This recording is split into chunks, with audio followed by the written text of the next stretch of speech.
Eve candlelight service, and I know I've seen many of you who were here last night, and it was really great. We celebrated the light last night, because that's one of the great symbols of Christmas, that the light, the presence of God, is coming into the world, and darkness is not overcome it, nor will darkness ever overcome it.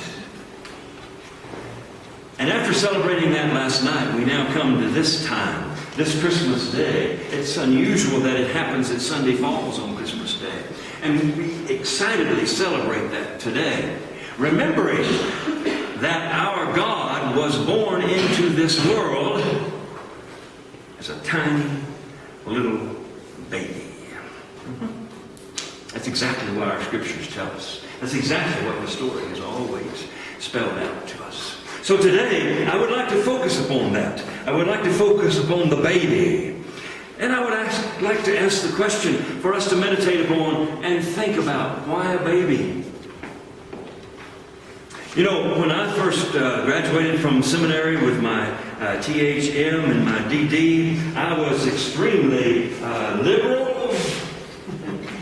I had been raised by a great theologian named Bultmann, and another one named Dietrich Bonhoeffer. And it was in that time that we were really beginning to understand that we needed to demythologize the New Testament. Too much myth, too much superstition. People were not understanding the true message. And so I was filled with all of that understanding and knowledge that I had gotten from these very wise and learned scholars under whom I studied. And so I really did not have a great appreciation for this Christmas story. It was kind of like a child's story, kind of like a nursery rhyme. A little baby in the manger and angels singing. It didn't really seem to have the power and the impact of the great theological thoughts of that time. It didn't seem to have the power and the impact that the Christian faith ought to be having in the world. It seemed to be kind of an antiquated thing. And so in my young years as a pastor, I was never excited about preaching on Sunday morning of Christmas Day or on any of the Christmas scriptures. I wanted to get into the New Testament, book of Romans, those great, great things that needed to be preached there. Not this story about a little baby in the manger with sheep and wise men and all that stuff. But times have changed. You know, as you grew older and you live longer, things change. And now I consider it to be one of the most important parts of the New Testament. This nativity story has more depth in it than the entire book of Romans, and I'll say that bravely. Most theologians would perhaps disagree. It has more depth in it, more meaning, and more power than you can imagine. And it took me a long time to discover that. It took me a long time to discover why Jesus would come to us as a baby boy.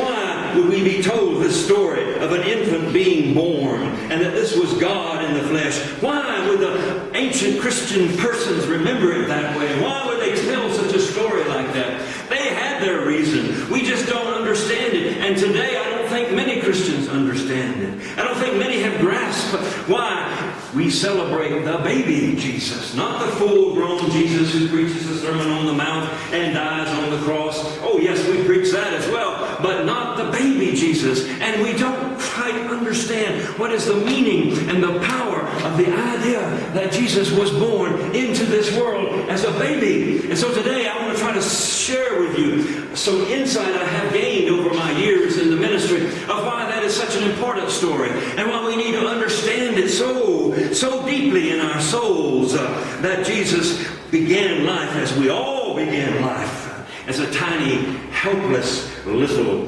baby. Now, I have a story to tell you. One that I hope will illustrate why this is such an important part of Scripture.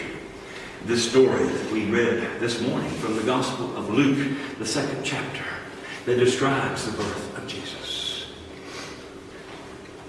I was a young pastor in the 1970s. I've told you these stories before. You know what I looked like back then. I had this wild curly hair. Don't have that anymore. And I was probably one of the youngest pastors there was at the time. I was ordained at the age of 24. And I was an associate pastor in a large church in Austin, Texas. And at the age of 27, I was ministering there to youth primarily. And it was a great time. And it came to pass that it was New Year's Eve. Not Christmas Eve, but New Year's Eve. And the senior pastor had the privilege of not having to stay up till midnight to do the watch night service. That came to me. You know, the young pastor gets to stay up till midnight to do the watch night service, where people would come right before New Year's Eve and celebrate the gospel, and I would lead that service. And so I had just finished leading it. My wife at that time was off on a business trip. I was by myself. It was New Year's Eve. All the people had left. The church was locked up. We had a guy that was really good at that. He locked up every door except for my office. And I still was wearing my white robe and vestments. That's what we did back in those days in the Methodist church. So I went into my office to relax. The way I relaxed back in those days was with M&Ms. So I sat down in my chair and I put my feet up on my desk. In those days we wore cowboy boots under our robe. So here I was nibbling on my M&Ms, enjoying the fact that it was 12:30 in the morning or whatever, resting from the service I had just led. And behind my desk was this window that looked out into the courtyard or into the area behind our church. And all of a sudden I heard this little tap, tap, tap, tap, tap. Scared me to death. My M&Ms went all over the floor. I jumped up, got my robe pulled down, and went over to look at the road at the window. And I saw a face looking in at me. The face of a young black woman tapping. And I could tell she'd been crying.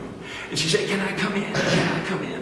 Now, this was in January in Austin, Texas. And it was one of those times when one of those blue northers had blown in. And it was cold out there. Let me tell you, wind blowing just every which way across the area out there. So I said, yes. And so I ran around to the door at the side of my office, and I let her in. And I could tell that she was holding a little baby. Just her and this little baby.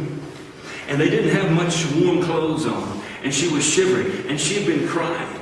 And she said, "Pastor, is there some place I can stay? Can I spend the night here tonight? My husband's an alcoholic, and he's gone crazy, and he's trying to kill me, and I can't go home, and I don't have any place else to go." And our church was way out in the suburbs at that time, way out on the end of 183. There wasn't anything else out there at that time.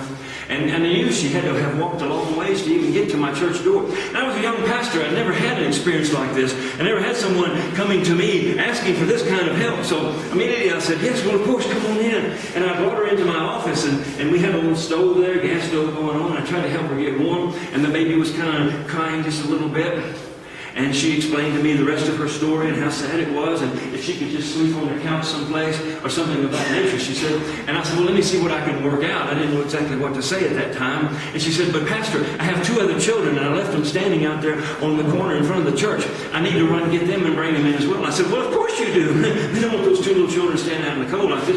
And she handed me the baby, and she let me hold this little baby, and I felt the warmth of it, trying to make it warm against my body as well. And I said, "And what is this little child's name? Is it a boy or is it a girl?" She said, "It's a girl, and her name is Hope." And I said, "Oh, how sweet. That's such a nice name." She looked at me with little beady eyes, and it was so nice. And I was holding her. I never held a baby that close. I'm 26, 7 years old, you see. Didn't have a child of my own. I'd held babies for infant baptism, but we always hold them out like this somewhere, you see. Close like that. And this woman said, "Let me go get my children. I'll bring them right back." And I said, okay. So she took off, and out the side door she went. So I sat down, and I was going to try to help little Hope get warm. So I sat there in the chair we had. It kind of rocked, and I was rocking her, and I was patting her on the back, and she was kind of crying a little bit, but she was also kind of calming down. And I sat there, and I rocked, and I said, "Oh, Hope, just relax a little bit. Mama's coming back." And I said that a bunch of times.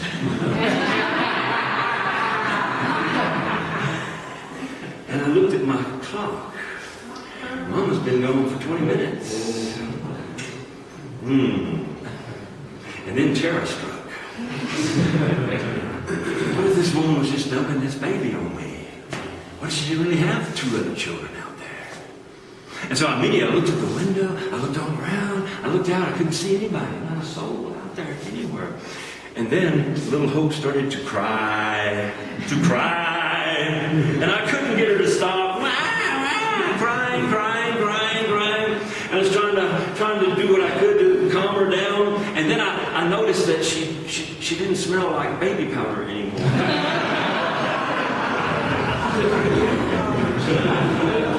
And I said, what am I going to do?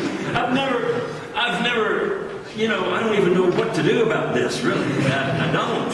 And I was thinking, my goodness, who am I going to call? It is now, 1:45 in the morning on New Year's Day. Who am I going to call? I have nobody I can even think about calling, And I said, I need to pray. And so I held little Hope close to me as I could, over there.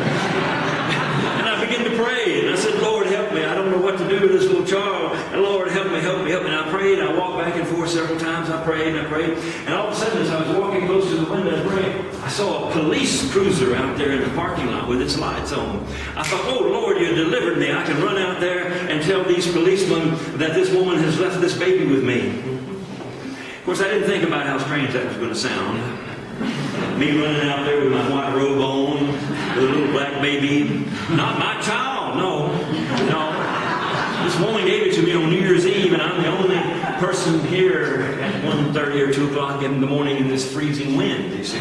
So I was thinking in my head, how am I going to explain it to the police? And so I'm running out there. And it's hard to run in those robes, let me tell you. It's really hard. So I was trying to get out to the police, and all of a sudden their sirens went off, and they took off down 183, just screeching out down the way. And I thought, no, don't run off, please. And they left. And there I was, and boy, the wind was cold that night. I still remember, my father used to have a saying. He said, Bud, boy, it's so cold, it's as if there's nothing between us and the North Pole but a barbed wire fence. That's what he used to say. And that's what it felt like. That wind was blowing 40 miles an hour, it felt like. It was ice cold. And I was trying to hold a little Hope close to me. So I run back in my robe to my office trying to get in. And then as I'm getting close to the door, it dawns on me. That door locks behind you when you go outside. And I tried it. No, it's locked. And of course I knew James, who locked up our church. I had no need to go look for an unlocked door. He was such a fanatic about that. So here I am in this wind chill that felt like 40 below, in this robe, with no jacket underneath, nothing. No, my jacket is in the office with my driver's license, with everything that identifies who I am. My cell phone is in there. It's all in there in that office, locked up. And I'm standing out here with a little black child, my wild curly hair, 2 o'clock in the morning on New Year's Eve in a white robe. This is bad, I thought. This is really bad. And so I didn't know what to do. But I knew I had to take care of little Hope. That was the main thing that came to me. Of all things, I've got to take care of her. I've got to keep her warm, because I'm pretty sure, I don't know, but babies could, get sick and die like this, and I don't want that to happen. So I tried to hold on to her as tight as I could, and I thought, what am I going to do? Because it was like literally 2 or 3 miles from any place from our church, and to walk in that kind of wind and that kind of night, it would have been too hard. And there was nothing around, no place to go knock on the door. Of course, that would have been strange, somebody knocking on the door. But I thought, no, I've got to do something. And I prayed, and then a thought occurred to me. The nativity scene is on the other side of the church. And they have these lights that are very warm lights. And there were full-size figures. We had some money in this particular church, and so everybody was full-size. Joseph was full-size, Mary, everybody. And they had on cloaks made of wool. So I said to myself, oh, salvation has come. Let's waddle over there to the nativity scene. And I took Hope over there with me, and the first thing I did after I laid her down on a little bell is, hey, I unceremoniously dumped out the plastic Jesus.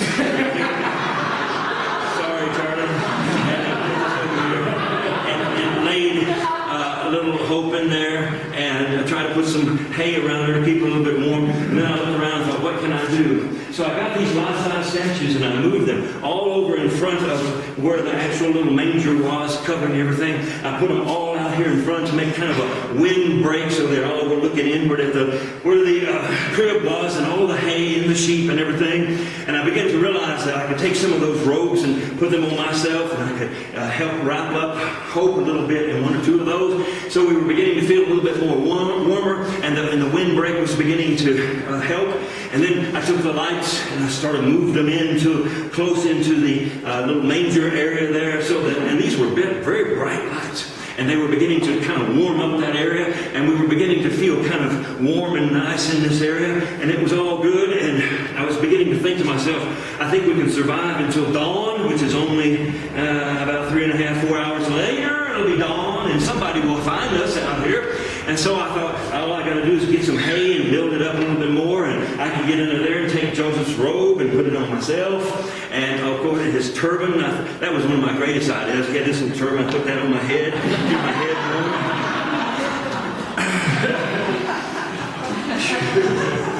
But then Hope started crying again. And I remembered, somebody telling me that babies that haven't had their diapers changed in like an hour continue to cry, you see. And she wouldn't be still for nothing. She wouldn't be quiet for nothing. So I thought to myself, I've got to change this however I can. I don't know what I'm going to do. I need something to clean it up. So I kind of opened her up a little bit, and well, what a mess it was. And I didn't know what I was going to wipe all this out of here with. And then I looked over at one of the wise men holding the frankincense like this.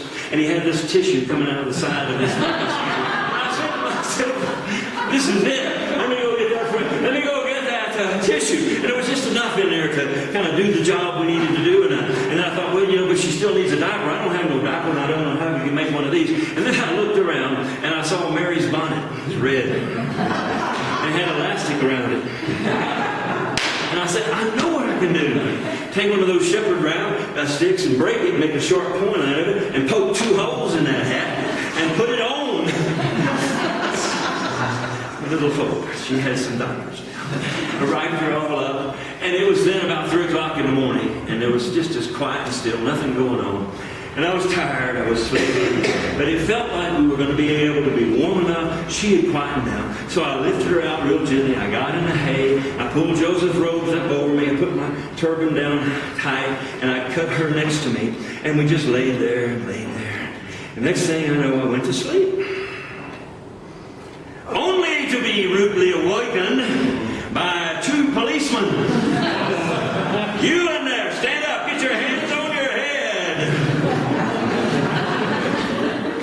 6 o'clock in the morning, me with the little black babies, sleeping in a manger scene with the turban on. I don't want to even tell you how that turned out. It was embarrassing, really. I tried to explain to them, this is not my baby. And well, let me see some ID. Well, I don't have any ID, you see.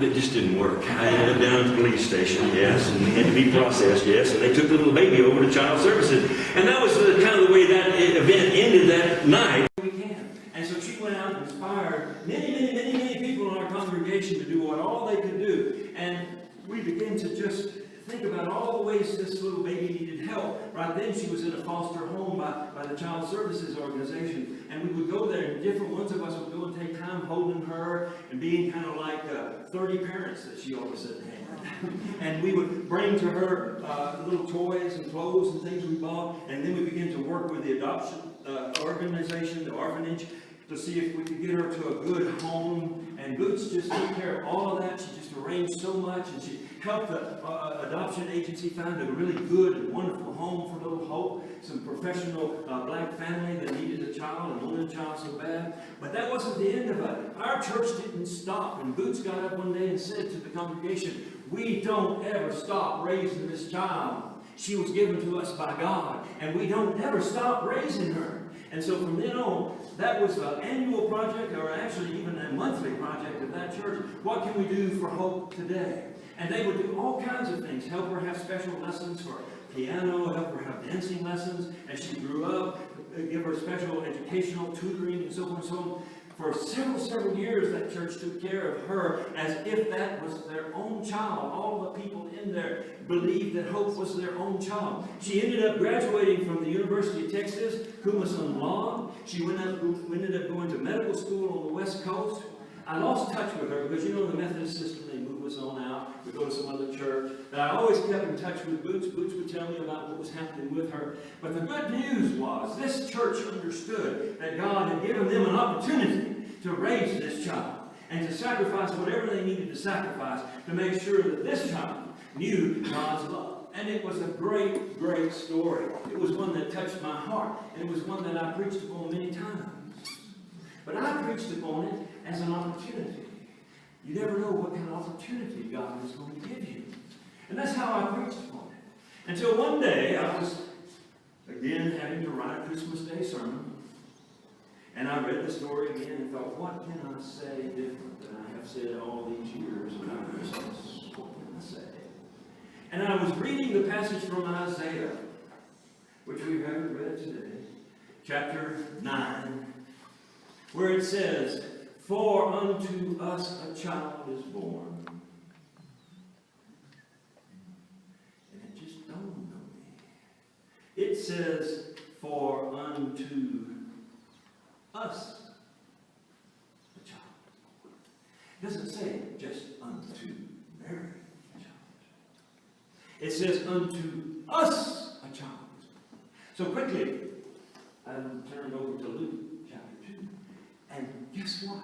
The angels aren't even talking to Mary. They're talking to the shepherds. And the angels say to the shepherds, "For unto you a child is born." Do you begin to see what I understood at that point in time? The Christ child, the baby child, is born and given to us as our responsibility to raise up in this world. The Christ child is not just Mary's responsibility. The Christ child is every living human being's responsibility. The Christ child is the one whom God has given to all of us. In essence, what the Christmas story is saying, I need to be raised in this world before I can save you. I need to be raised up in this world before I can save you. And do you know who I have chosen to raise me up? Not just Mary, but you, and you, and you, and you, and every other human being in the world. This little baby is now your responsibility. That night when I held hope in my hands, I understood what it meant to feel responsibility for a little baby that can't do anything for itself. I understood what it meant to be thinking about how can I protect this little baby? How can I do something to keep this little baby from being hurt? How can I do something to keep this little baby warm? How can I do something to nurture this little baby? How can I do something to prosper this little baby in the world? I felt all of that in that experience that I shared with you. And now I feel it when it comes to the Christ child. It is our responsibility. It is our situation and our responsibility to take care of this Christ that has been born into us. This Christ of hope, this Christ of love, this Christ of peace, born into our world that we might first take care of it. You see what I see now in our church so clearly? We need this nativity story because it reminds us that if we don't take care of the Christ within us, the Christ within us may not be able to take care of us. You see? We have to learn on Christmas Day. Every year we are reminded that we must take care of this Spirit of God that's been born in us. We must take care of this Spirit of love that's been born in us, and this Spirit of peace that has been born in us, and the Spirit of joy. We have to take care of it, which means that we need to nurture it. And how do you nurture the Christ within you? You nurture the Christ within you by coming to this place and worshiping the Lord and being inspired by the words of God. That just gives growth to the Christ within you. And how do you nurture the Christ within you? You talk to the Christ within you through your prayers. You give Christ your life. You give Christ everything you have. The way I see it, we are to treat Christ within us the same way you treat your own children. You would do anything for them. Would you not do anything for Christ within you? You see, this is when we really begin to become dynamic and amazing Christian people, when we realize that there's a Christ within us we need to nurture. And yes, There's a Christ within us we need to clean up from time to time. And what do I mean about that? People don't want to think about Jesus needing his diapers changed. But I think he did. The point is this. Sometimes the Christ within us gets dirty and impure with all kinds of worldly things. We begin to twist this love that is unconditional, and we twist it into a reason to condemn others in this world. We twist it into a reason to judge others in this world. And let me tell you, that stinks as bad as Hope did that night. You've got to clean that out. You've got to get rid of that condemnation and that judgment that maybe your faith has caused you to have momentarily. Get rid of it. Put some new diapers on and understand it's about love, and it's about acceptance, and it's about tolerance, and it's about patience, and it's about kindness, and all of that's growing inside of you. All of that belongs to you. All of that is the Jesus that God has given you. Do you imagine for a moment what that means that God thinks about us? Imagine you had a little baby and you needed to give it to somebody to raise. Wow. God gave his little baby to us, human beings, to raise it up. What does that say about us? That says that God believes we are the ones who can best raise up the Christ within us. We are the ones who can best take care of and nurture that divineness within us, nurture that love within us, nurture that patience within us, which at first is very weak. It's just like a tiny baby. Nobody's born in this world being a full-fledged, love everybody, gather everyone together, be patient with everybody. We're not born into this world that way. And Christ is born in us in the same kind of weakness. It needs to be nourished. It needs to be grown. And that's why you come to this body of Christ, so that you can help nurture and grow the Christ in you, so that at last the Christ in you can help to save you, you see. What I would like to also point out is that the Christ does grow up, as I just said. You become more a person of love than you've ever been before. You become more a person of patience than you've ever been before.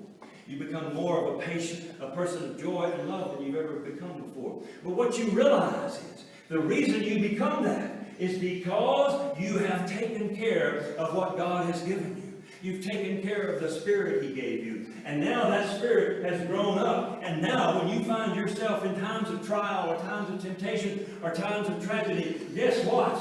Your child takes care of you.